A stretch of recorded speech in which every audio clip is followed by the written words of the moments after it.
Shark tank India के season 3 में आपने ये डायलॉग तो काफी सुना होगा, I'm out पे इतना एक्साइटमेंट नहीं है, so I'm out. बट क्या आपको पता है कि यही नमिता थापर सीजन 1 में one of the most deal accept करने वाली शार्क्स थी एंड जिसमें से one of the most profitable deal इनका करेंटली सीजन 3 में भी इनको एक और प्रॉफिटेबल डील दिलवाया है। How? Let me explain. Season 1 या फिर सीजन 2 के आसपास एक कंपनी आती है called rare planet. Rare planet में नमिता थापर इन्वेस्ट करती है 3% के लिए 65 lakh rupees at the valuation of 21.6 crore. But ये कंपनी शार्क टैंक में आने के बाद अभी 100 करोड़ के आसपास की वैल्यूएशन की कंपनी बन चुकी है and because of that Namita Thapar के द्वारा इन्वेस्ट किए गए पैसों का भी वैल्यूएशन काफी बढ़ गया है। करंटली 346 लाख रुपीस की इनकी टोटल वो वैल्यूएशन बनी एंड इवन नमिता थापर खुद भी ये मानती है कि ये one of the most profitable deal थी सीजन 1 एंड सीजन 2 की एंड दैट शोज कि ये टॉपिक काफी मैटर करता है बिकॉज एक सक्सेसफुल बिजनेस आपको काफी अच्छे लेसन्स देकर जाता है if you are also want to be a businessman in future और if you are currently. Rare planet एक ऐसा कंपनी जो कि वेस्ट बंगाल से बिलोंग करती है, फाउंडर भी उनका वेस्ट बंगाल से ही बिलोंग करते हैं।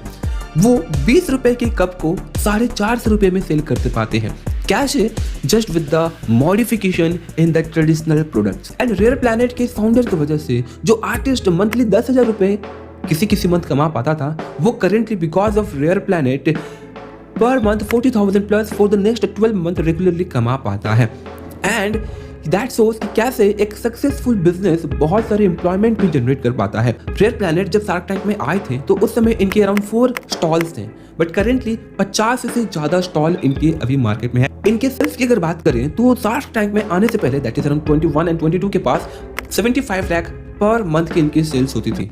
दैट मीन्स की बहुत ही अच्छी कंपनी परफॉर्म करती थी राइट। बट जैसे शार्क टैंक में आते हैं उसके बाद तो इनकी सेल्स और भी बढ़ जाती है, around 4 crore per month average इनका सेल्स होने लगता है। मे बी इनकी सेल्स और भी बढ़ सकती है बिकॉज ऑफ दिस वीडियो अगर ये वायरल जाता है तो। एंड शार्क टैंक से पहले 4,500 एम्प्लॉयज या फिर आर्टिस्ट को इन्होंने एम्प्लॉयमेंट दिया था। Currently after shark tank around 15,000 लोगों को या फिर आर्टिस्ट को इन्होंने एम्प्लॉयमेंट दी है and as a said average 30 to 40,000 वो आर्टिस्ट कमा पाते हैं।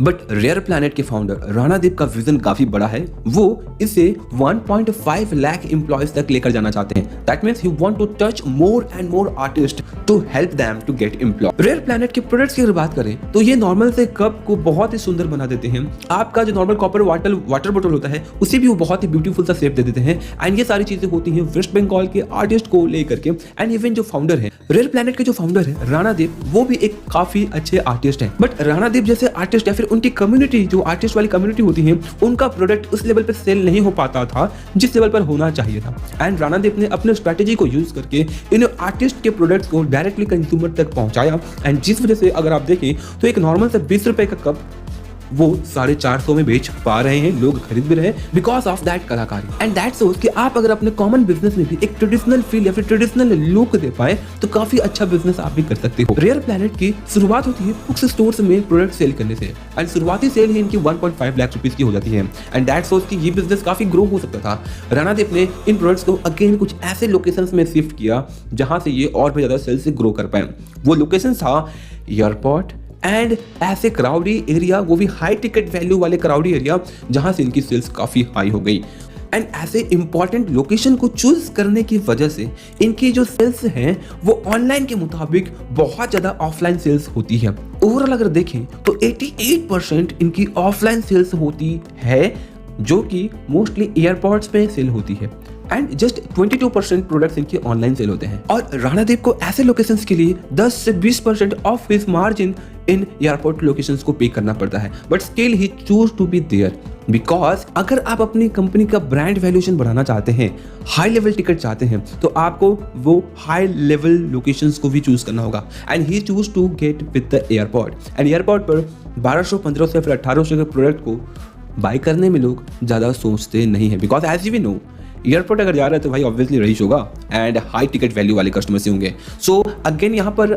आपको एज ए बिजनेसमैन काफ़ी अच्छा लेसन सीखने को मिलता है कि भले ही लोकेशन की कॉस्ट थोड़ी हाई क्यों ना हो, अगर आपको अपने प्रोडक्ट पर कॉन्फिडेंट है तो वो हाई कॉस्ट वाली लोकेशन आपको काफ़ी अच्छा मार्केट या फिर ब्रांड वैल्यूएशन बनाने में और बिजनेस ग्रो करने में काफ़ी हेल्प कर सकती है। एंड रेयर प्लैनेट के फाउंडर की इसी स्ट्रैटेजी की वजह से उन्हें नमिता थापर जी के थ्रू से डील भी मिली, बिकॉज नमिता थापर एंटर करती है एक बार रेयर प्लैनेट के स्टोर पे और वहां एंटर करने के बाद उनको निकलना काफी मुश्किल हो जाता है। बट क्या आपको पता है कि रेयर प्लैनेट भले ही अभी आपको बहुत ही प्रॉफिटेबल दिख रहा है या फिर बहुत ही इंटरेस्टिंग लग रहा है because as a represent, but जब ये शार्क टैंक में आए थे तो ज़्यादातर शार्क्स ने यहाँ से आई एम आउट बोल के एग्जिट ले लिए थे।